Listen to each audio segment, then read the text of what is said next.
confrontation.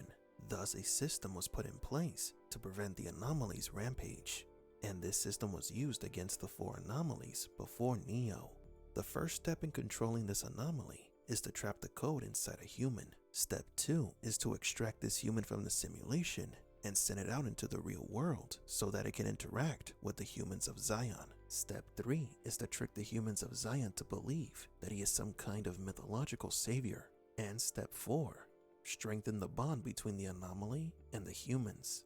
This emotional attachment will prevent the anomaly from becoming destructive and can easily be guided towards the architect. The anomaly will return to the source, and the human who carried the code will have to choose the new inhabitants of the new Zion. This was the path of the ones before Neo, but there is a tragic revelation here, and that is that Neo's predecessor knew the secret of the Matrix. The one before Neo knew that the 5th Zion was destroyed, and he did nothing to stop the cycle. Instead, he perpetuated the cycle. The one became a tool of the machines. He did not warn the new generation of Zion out of fear that the machines would extinguish the human race.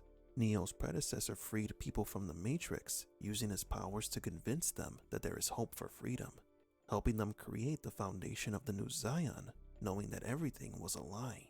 The anomaly became an agent of the machines and the most important asset to the deception of humanity. It was turned into a form of controlled dissidence. The irony is that the One is who must choose which humans to repopulate Zion. It is a way for the machines to make sure that the next anomaly creates empathy for those humans. In other words, it is the One who is responsible for creating the lie in which his successor will be imprisoned in. When Morpheus spoke of Neo's predecessor, he spoke of him as a legend, a kind of savior who freed the first citizens of Zion. When the Matrix was first built, there was a man born inside who had the ability to change whatever he wanted. Така, как да хванем кучешкетения в 3 лесни стъпки? Първо вие, или по-скоро някой от вашите любими с... To remake the Matrix as he saw fit. It was he who freed the first of us, taught us the truth. But the man couldn't have been further from the truth. The truth is, there has never been a savior. However, Neo changed that. His love for Trinity changed the paradigm, choosing her over humanity. Neo did not become the creator of his successor's prison. He became the savior that was needed. A savior who was no longer a myth created to control the anomaly, but a savior who stopped the anomaly from destroying everything. The Matrix is a story of a constant struggle against a systematic error, but this error is slowly eluding everyone's control. But there is a possibility that no one seems to consider. What if the anomaly was purposely created? What if the Oracle knew that by adding choice to the equation would result in the emergence of a systematic anomaly? Perhaps the anomaly was not a system failure after all. The Oracle might have intended to create an error in the system to unbalance the equation. It is her purpose after all. She said so herself. What's your purpose? To unbalance it. Her purpose makes more sense if she indeed created the anomaly. But why? Why would the Oracle create a systematic error or code capable of destroying reality itself? The Oracle is depicted as a character who wishes to change the status quo, and adding small alterations to the system's equation wasn't enough. Not only did the intuitive program create the anomaly, but also the myth of the savior to contain the said anomaly. There are 2 possible explanations as to why the Oracle did this. One is that the Oracle determined that the best way to improve the equation was by destroying its current format and rebuild it. 2 is that she simply wanted to destroy everything. Her motivations might not have been as altruistic after all. Many fans have left us comments saying that the Oracle was a program that helped humanity. Yet every bad thing that happened in the Matrix can be traced back to her. Her motivations are ambiguous. They are not in favor of either humanity or machines. She created the anomaly and allowed Smith to emerge as a virus. Maybe one day, her motivations will be revealed. Bad news is there's no way if you can really know whether I'm here to help you or not. So it's really up to you. But do you agree? Did the Oracle intentionally create the anomaly? Is the current one responsible for laying the trap for the next one?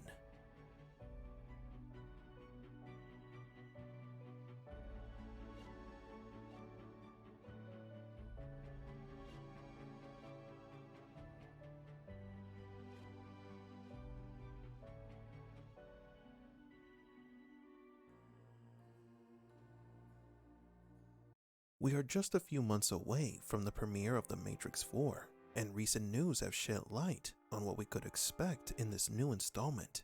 Also, there are new rumors regarding a possible HBO Max series. Welcome to Matrix Explained.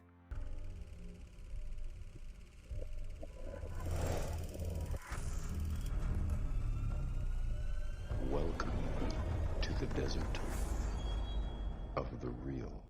Our first bit of news comes from website WeGotThisCovered.com. They recently reported on a rumor that a Matrix HBO Max series is in development, and I quote, "As a Warner Media enterprise, it isn't surprising that HBO Max appears to be following the latter. There are already multiple DC-related projects in the works, while just today it was revealed that Warner Brothers are taking pitches set in and around the world of Harry Potter. There's also been speculation that the Monsterverse could be getting the episodic treatment, while a spin-off series for The Matrix is now rumored to be in the works. The fourth entry in the sci-fi franchise is scheduled for release in December, but it would appear that the studio show no signs on giving up on the mythology anytime soon. There isn't much further information available, but on paper, it sounds like a solid idea. And the report from Giant Freaking Robot notes that the project will be set in the same world as the movies, but will focus on different characters dealing with the Matrix." End quote. Visiting the other source mentioned in this article, Giant Freaking Robot, there is more information regarding this rumor.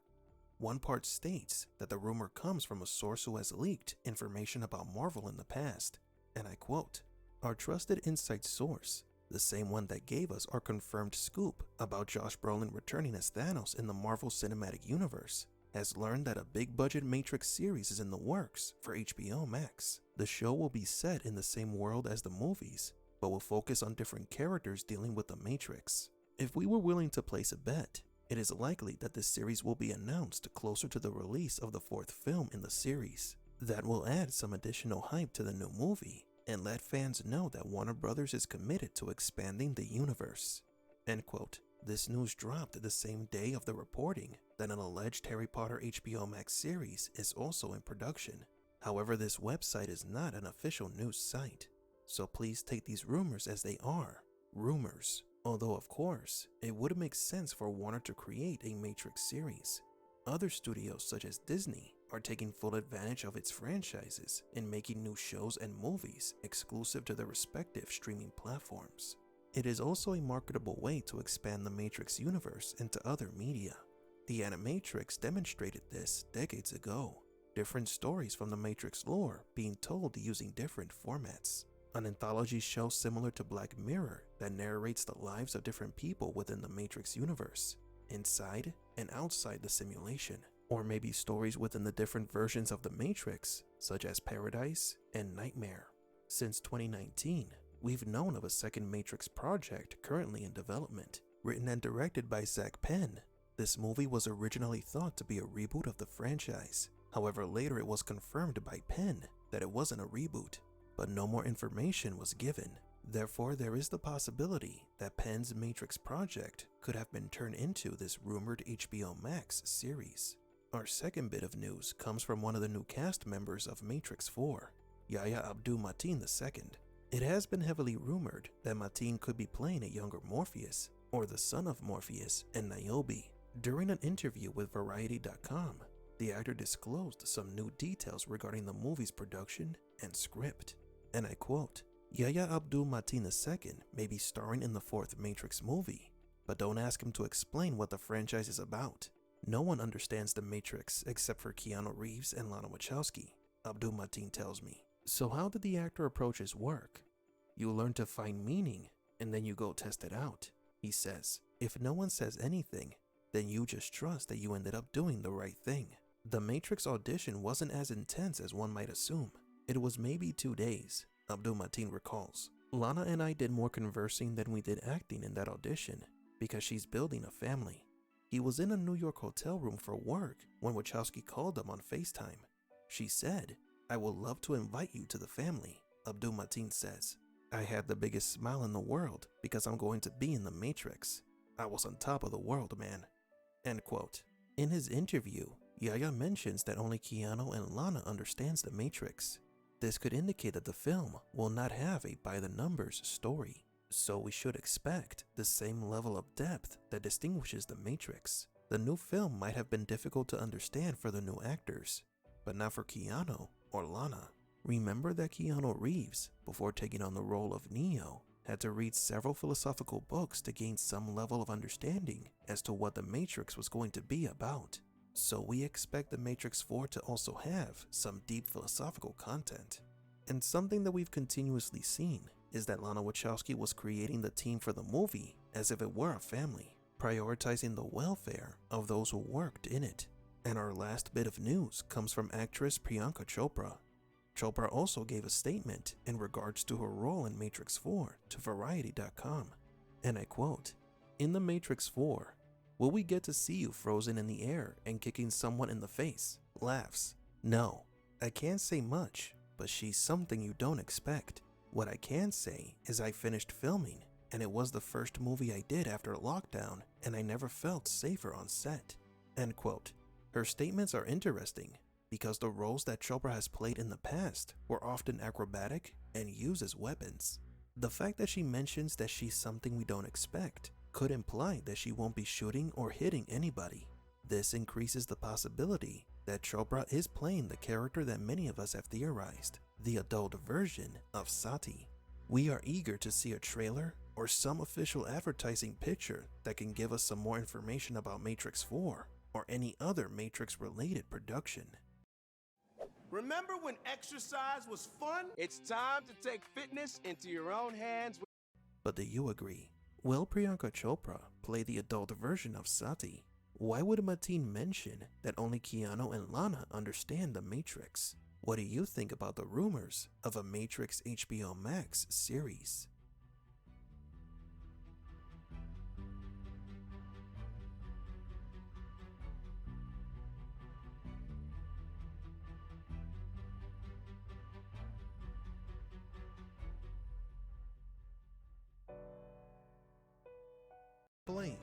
Please leave a like.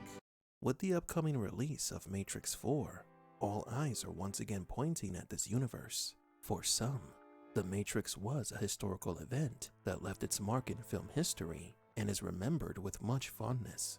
For others, it will be a completely new experience. More than 20 years after the premiere of The Matrix, many people have yet seen any of the movies, or perhaps just don't remember them. So we've decided to give you a quick history lesson about The Matrix in 10 minutes or less. Here are some of the most important facts about the story of The Matrix. Welcome to Matrix Explained.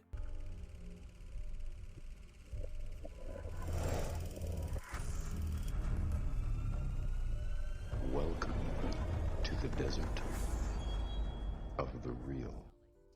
The story begins at the peak of human civilization. Humanity was marveled after the creation of the first true AI, an AI that created an entire generation of artificial intelligence that made life easier for the humans. Humanity turned this generation of conscious machines into second-class beings, or slaves. They were relegated to heavy labor, jobs that humans did not want, while the people spent their days in luxury, laziness, and corruption. The only efficient thing in their society was robot manpower. However, things began to change when the android called B166ER malfunctioned and killed its owner. Though it didn't malfunction, it was an act of self-preservation, as the android was going to be scrapped and replaced by a newer model. The robot was charged with murder and was sentenced to be terminated. An order was also sent to have all sentient robots to be hunted down and destroyed. This caused a civil rights movement that escalated into a civil war. The few robots that survived the onslaught abandoned the human cities and established their own city called 01. For a time it seemed that humanity gave up on its pursuit of machine genocide by allowing the city to exist. And over time, 01 became an example of prime efficiency. It became an industrial city, manufacturing many types of technology to sell to the humans. The machine city grew in power and requested the United Nations to allow the machines to become part of human society, to which the humans denied their request with extreme prejudice. The robot ambassadors that were sent to the UN were detained, and the human nations launched an attack on 01. Thus, the machine war began. Unlike the civil conflict from before, this time the machines were able to fight back and easily started to invade and take control of every human city and country. In a desperate act, the humans launched Operation Dark Storm, a mission aimed at blocking the machine's primary source of energy, the sun. The mission was technically a success, but it did not stop the machines. The war continued, and humans were forced to surrender. However, the humans' unconditional surrender wasn't enough for the machines. The robots eliminated the remaining world leaders in a surprise attack and began to assimilate the human survivors, transforming them into their new source of energy, connecting them to a massive machine to harness their bioelectricity. Here is when the first Matrix was created, a simulated world for the humans to live out their lives while being connected to these machines. The first version of the Matrix was a paradise, a world without suffering, a reality where humans can fulfill all their dreams and desires. Sadly, this simulation of a perfect world did not last. It was a failure. Humans began to wake up from it, and the system collapsed. Millions of people died. The creator of the Matrix, known as the Architect, then created a new version, a version known as the Nightmare Matrix. As the name suggests, it was a place of perpetual horrors and suffering. But just like the Paradise Matrix, it too was a failure, and millions more lost their lives. The struggle to create a stable matrix continued until the intuitive program, which was created to study the human psyche, suggested adding the illusion of freedom of choice to the matrix. Humans inside the simulation will believe that they are in control of their lives. That includes those who wake up from the matrix. This gave birth to the first official version of the Matrix. This version was highly stable in keeping 99% of its subjects under its illusion of reality. Only 1% of the people rejected the simulation, which was acceptable. But the sum of all decisions inside the Matrix escalated to the point that it created the first integral anomaly. The code capable of destroying the Matrix was the result of all the conscious and unconscious decisions. Measures were then created to keep it under control, and thus avoiding the destruction of the system. Despite the unexpected emergence of the anomaly, the architect decided to keep choice in the equation and just deal with the anomaly. The anomaly's code is deposited into a human being, making it susceptible to manipulation. Humans who escape the simulation end up in a city called Zion. However, unbeknownst to those humans, this city was created by the machines. In Zion, a supposed resistance would be established, guided by the advice given to them by the intuitive program, now known as the Oracle. The Oracle creates the prophecy of the One in anticipation of the anomaly's manifestation. It's part of the plan to keep it under control. Another part of the plan to keep the anomaly under control was the implementation of the predication of love. The architect manages to install this human emotion in the anomaly so it would develop love and empathy towards one humans. Of the most interesting and finally the anomaly's code is manifested within a human. Grant plan to keep in Zion, a supposed resistance would be established, guided by the advice given to them by the intuitive program, now known as the Oracle. The Oracle creates the prophecy of the One in anticipation of the anomaly's manifestation. It's part of the plan to keep it under control. Another part of the plan to keep the anomaly under control was the implementation of the predication of love. The architect manages to install this human emotion in the anomaly so it would develop love and empathy towards humans. And finally, the anomaly's code is manifested within a human, granting him unique abilities inside the matrix. The inhabitants of Zion are oblivious to the existence of the anomaly. They believe that this human with special abilities is their messiah, that the One is a human capable of controlling the matrix and freeing everyone from the control of the machines. The intuitive program also convinces the anomaly of this, but eventually, the anomaly learns the truth, that it has been under the machine's control and is being used. The prophecy of the One was a lie, and the only way to save humanity now was by allowing the destruction of Zion and restarting the Matrix. The anomaly would then have to help in creating the next city of Zion. It was a never-ending loop. The destruction and rebuilding of Zion, the emergence of the anomaly, the prophecy of the One. It all starts over again, thus achieving 100% control of humanity and the anomaly. This cycle would be repeated 5 times, with the 6th expecting the same results. This is where the first Matrix film takes place. It all begins with Thomas Anderson, aka Neo, and the 6th official version of the simulation. Just as before, the cycle is following the same path. Neo is suspected to be the One, and so he is manipulated into believing that he is the prophesied savior of humanity. The anomaly's code does eventually manifest itself inside Mr. Anderson, and everything seemed to be going as planned. However, something was different. Neo's 5 predecessors loved humanity as a whole, but Thomas Anderson loved one person above everyone else, Trinity. This change in the status quo was caused by the Oracle, who wanted to break the cycle. This resulted in the emergence of the Smith virus and Neo's decision to save Trinity over humanity. The cycle was disrupted, and the simulation was not restarted. Neo made a deal with the leader of the machines. He would help them destroy Smith in exchange for peace. The machines accepted his terms and helped Neo destroy the Smith virus that was consuming the entire simulation. Neo allows himself to be assimilated by Smith, and the machines destroy his code, eliminating the virus from the simulation. He found a way to stop the established Matrix cycle and save all the humans and machines from Agent Smith. Neo is presumably dead, and his body is taken away by the machines. The 6th city of Zion was spared, and the Matrix cycle was broken. Neo became the savior of humanity, going from being a myth to a legend. Now then, did the truce hold, or did the cycle begin anew? Guess we'll find out later this year when Matrix 4 premieres.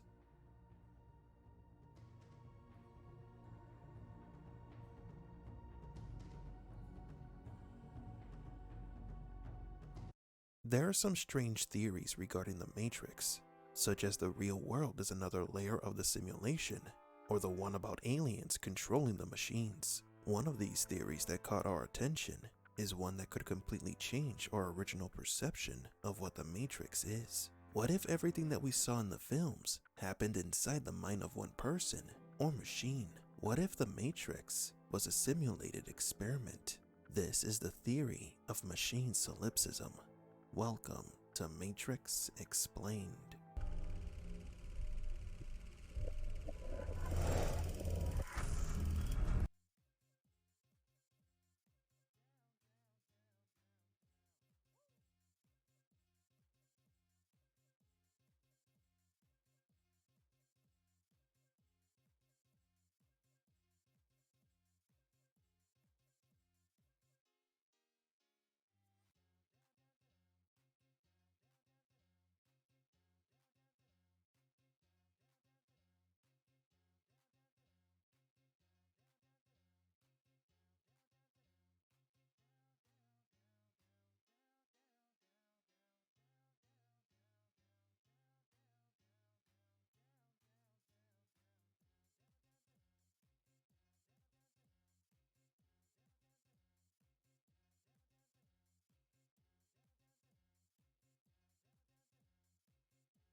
the desert of the real. Before we get into this theory, let us explore an era that has not yet been shown in the Matrix media, the creation of the first true artificial intelligence. Long ago, all the brightest minds on the planet came together to create the first artificial intelligence. Humanity joined in celebration of this creation. At some point in the early 21st century, all of mankind was united in celebration. We marveled at our own magnificence as we gave birth to AI. The machine solipsism theory proposes that the Matrix films were the manifestation of this unique consciousness, that is, both humans and machines, the simulation, the real world. Everything that happened inside the mind of this first AI. But how? First, we need to understand how artificial intelligence is created today. It was once believed that to create a proper AI, you had to fill it with information, to give it the answers to the highest number of questions possible. However, scientists discovered that to create a true AI, it needed more than a bank of questions with answers. It needed a methodology. Humans develop their consciousness when learning and experiencing the world through their senses. This understanding of reality comes in stages. Information about reality is not transferred directly to a baby. The baby gradually understands its reality. Starting from this premise, programmers using these same principles began to create artificial intelligence, which, just like a human baby, will begin to learn on its own from zero. Machine learning is the study of computer algorithms that improve automatically through experience. It is seen as part of artificial intelligence. Machine learning algorithms build a model based on sample data, known as training data, in order to make predictions or decisions without being explicitly programmed to do so. OpenAI is part of an artificial intelligence production company where an AI was developed to learn how to play Dota, a competitive video game that requires the use of logic, coordination, and above all, creativity. OpenAI's artificial intelligence was not programmed with the rules of the game. It was simply subjected to multiple game matches so it could learn how to play. The AI gained experience from these multiple matches and became an expert in the game. The artificial intelligence beat the world champion of Dota in a 1 versus 1 match. The same thing happened to the world champion of the Chinese board game, Go. An AI called AlphaGo used machine learning to learn how to play the most competitive game in China. It became an expert in the game and defeated the champion in a 1 versus 1 match. Nobody taught these AIs how to play these tournament level games. They learned on their own through repeated matches and simulations, gaining experience and beating the champions. Now then, what if the Matrix universe was a simulated experiment for the first AI to understand reality? Going back to the beginning, during the time of the creation of the first true AI, the programmers subjected the learning program to multiple simulations of reality. Suspiciously, the Matrix works by utilizing multiple simulations. The Matrix cycle is repeated to teach this AI. The War, the Matrix, the Resistance, Zion, the Anomaly, even humans and machines, all are fake, simulated. The mind of this first artificial intelligence is experimenting and learning with multiple simulations. But what could be the purpose for creating artificial intelligence and teach it by using simulations of war between man and machine? Is there any evidence that could lead us to believe that this is what happens in the Matrix universe? While there are two possible clues, the first is the yellow code or yellow light that Neo sees throughout the sequel movies. This light is usually related to machine consciousness. After Neo destroyed Smith, he was assimilated by this yellow light. This light could represent a single consciousness that unifies all that exists, a consciousness that is experiencing the actions of machines and humans, a kind of technological pantheism. And the second clue comes from the Animatrix. In the episode Matriculate, a group of humans capture a robot to reprogram it to not attack humans. They connect the machine to a program similar to the Matrix so it can learn to empathize with humans. The use of simulations to change the minds and opinions of robots or humans is nothing new in the Matrix universe. So if this theory is true, it means that there is a machine experiencing all these realities.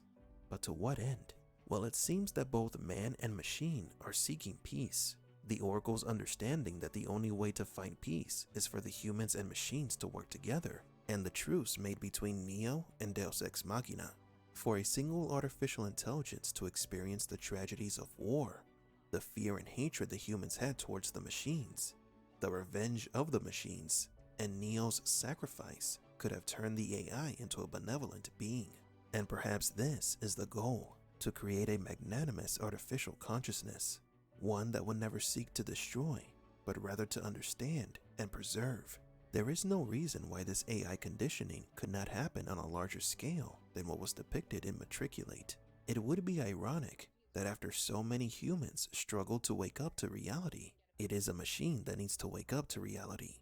The reality that everything that happened in the Matrix was nothing more than a learning simulation for an artificial intelligence, making it part of technological solipsism. The dream argument is the postulation that the act of dreaming provides preliminary evidence that the senses we trust to distinguish reality from illusion should not be fully trusted, and therefore any state that is dependent on our senses should at the very least be carefully examined and rigorously tested to determine whether it is in fact reality. This was Morpheus's postulation the first time he brought Neo to the construct. What is real? How do you define real? If you're talking about what you can feel, what you can smell, what you can taste and see, then real is simply electrical signals interpreted by your brain. If this is to be true, then we have not yet seen the real reality of the Matrix universe. Everything that we have seen, read, and played was the first true AI's simulated experience. But do you agree? Does this theory make sense to you? Do you believe that the existence of the yellow light is that it represents the consciousness of a higher being?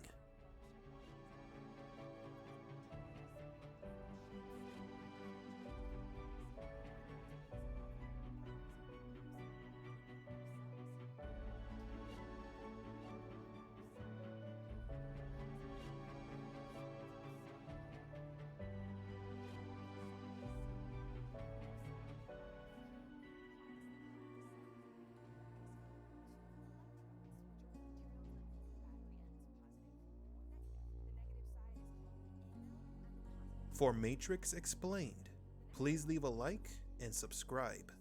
And thank you for visiting the Desert of the Real. The Matrix 4 is one of the most anticipated films of 2021. We know little about the story of this new installment, but there are plenty of rumors and theories about who will be the villain. And so in this video, we're going to look over some of the most probable candidates. Welcome to Matrix Explained.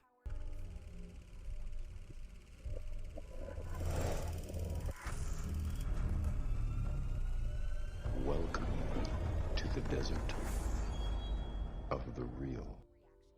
Let's get the obvious one out of the way first. Our first villain candidate is perhaps the most expected and anticipated one of them all. One of the most iconic villains in cinema history.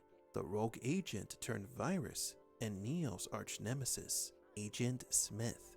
It took the combined forces of Neo and Deus Ex Machina to destroy Smith at the end of Matrix Revolutions. Yet there is the possibility that part of Smith's code remains inside the simulation or in Zion. Actor Hugo Weaving was approached by Lana Wachowski to be part of this new film, but due to scheduling conflicts, the actor could not return, officially removing Agent Smith from the sequel. However, recall that another actor played the role of Smith in The Matrix, so there is the possibility that Agent Smith could make a surprise appearance at some point in the film. An end credits sequence perhaps. We shouldn't rule out the possibility. Visual effects are another way to bring back characters without their original actors.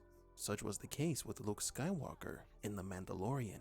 A close approximation of actor Hugo Weaving with some CGI touch-ups could bring back Agent Smith to the Matrix.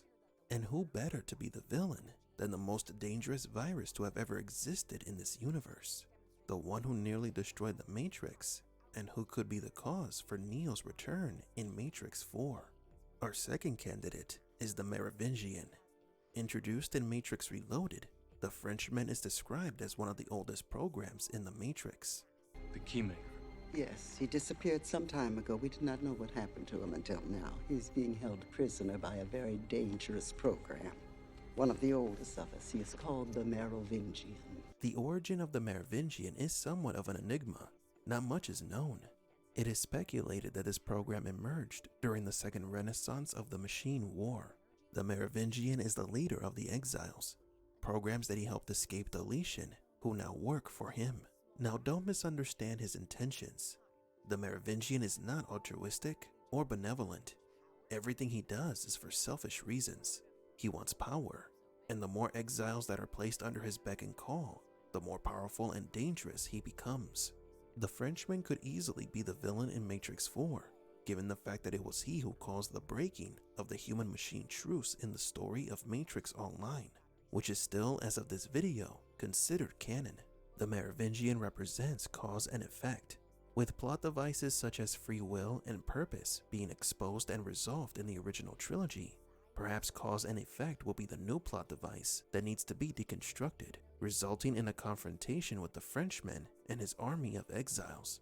Also remember that the Merovingian's wife, Persephone, kissed Neo, a kiss that has been theorized was for the purpose to copy Neo's code, thus explaining his return in the simulation. Actor Lambert Wilson, who played the Merovingian, did return to play the character in Matrix 4, which makes him the safest bet of being the villain of the film. Next, we have a couple of unexpected candidates that either one could be the villain in Matrix 4, Neo and Morpheus. Although Neo was the savior, do not forget, he is the integral anomaly. He is part of the Matrix code. After Neo presumably died at the end of Matrix Revolutions, his body was taken away by the machines. The integral anomaly is part of the Matrix's system of control. Neo was supposed to choose to save humanity by letting the people of Zion die and handpick the new humans who would repopulate the city. But instead, Neo made a deal with the machines to spare Zion in return for Smith's destruction. The two parties agreed, and peace was established. Due to what happened to Bane, we know that a red pill can be corrupted. So what if Neo is being kept by the machines to use as a weapon against the red pills in case the truce is broken? This would be the first time that the anomaly would not be empathetic towards humanity. Instead, he would seek to destroy them. If Neo becomes an agent of the Matrix, he would undoubtedly become the most dangerous enemy that the Resistance has ever faced, changing the dynamic of the prophesized savior. And as for Morpheus, well, at first it might seem absurd, so let's recap what happened to this character after the events of Matrix Revolutions. For a long time, Morpheus had faith that humanity would end the war.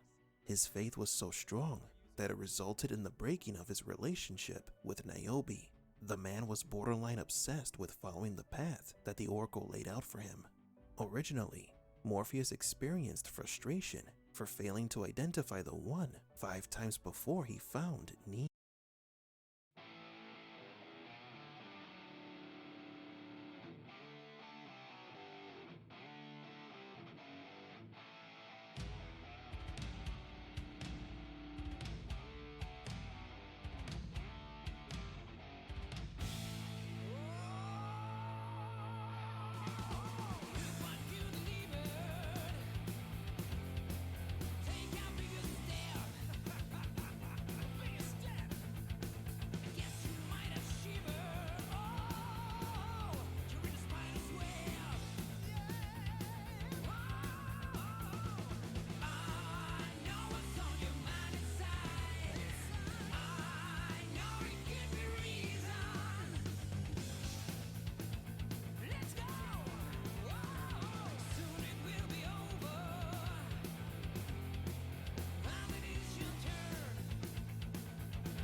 Neo.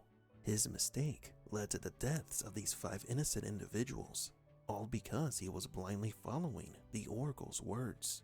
This backstory gives us insight into Morpheus's obsessive tendencies. When Morpheus found Neo, he finally started to believe that everything the Oracle told him was true, that he had found the One, and the war would soon end. However, his dreams were crushed when Neo revealed to him the truth about the One.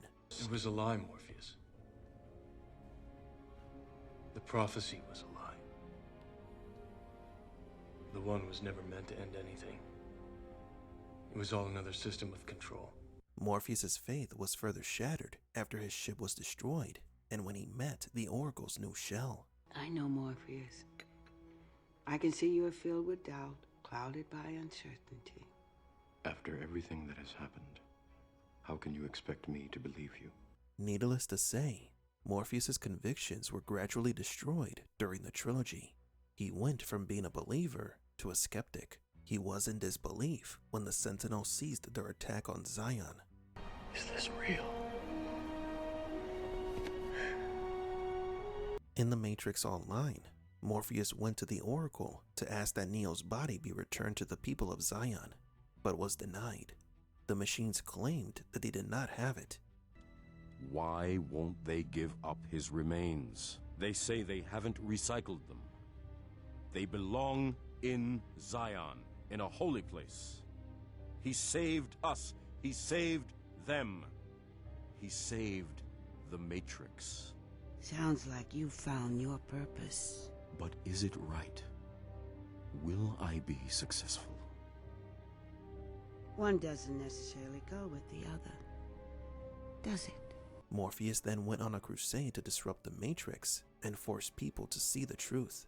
His retaliation ended with his death. But what if Morpheus isn't dead? What if he sees the Oracle and maybe his fellow Red Pills as traitors for maintaining the truce with the machines? This is the perfect formula for the birth of a new villain, one who seeks to destroy the truce and take his revenge on the machines and the Red Pills who betrayed him. If a human is to be the new villain of the Matrix, then Morpheus certainly fits the role. He has the best motive based on what happened to him in Matrix Online. Интернет и телевизия с отлично обслужване и денонощен контактен център. От Нет 1. Телекомът на София. Although it has been confirmed many times that actor Lawrence Fishburne is not returning in Matrix 4, but just like with Agent Smith, we don't have to rule out the possibility of a surprise appearance in the film. This would completely change the Matrix paradigm, going from being a war between man and machines to introducing a third party, a new group who wishes to end the truce and destroy the Matrix once and for all. A new rebellion that is loyal to the beliefs of a man who is no longer controlled or manipulated by the Oracle, Morpheus. But do you agree? Who do you think will be the villain of Matrix 4? Will it be someone unexpected or someone from the past, like the Oracle or the Architect?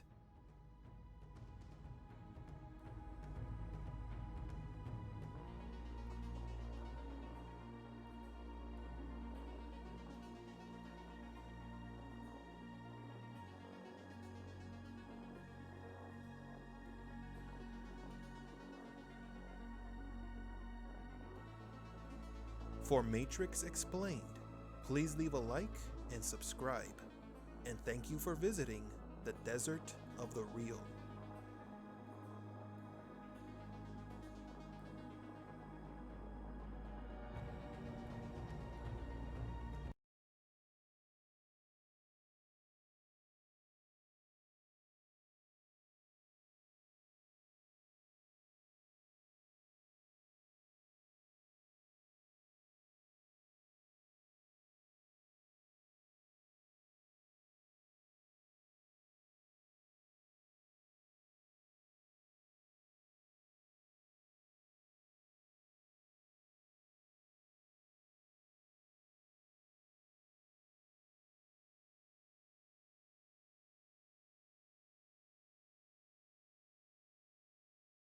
Matrix.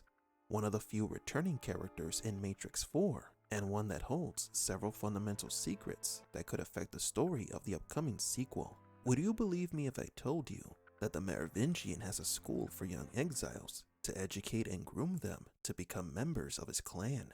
Welcome to Matrix Explained.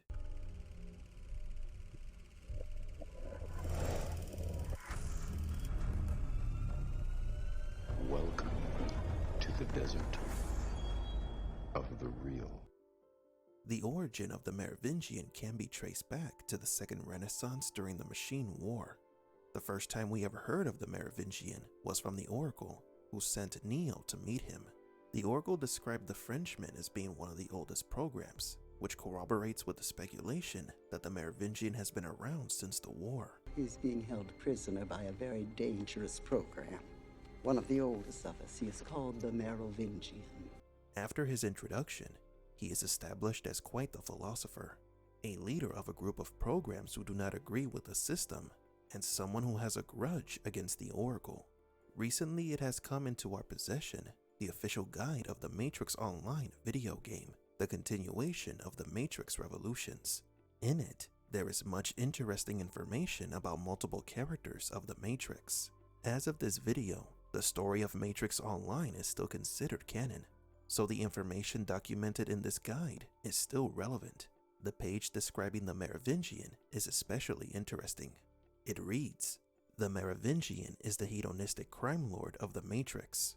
He is selfish and self-interested, with business concerns that range from harboring exiles to hoarding rare illegal codes and eventually taking over sections of the Matrix. He has remained in power through several iterations of the Matrix and claims to have faced off with Neo's predecessors and survived." Mark my words, boy, and mark them well. I have survived your predecessors, and I will survive you.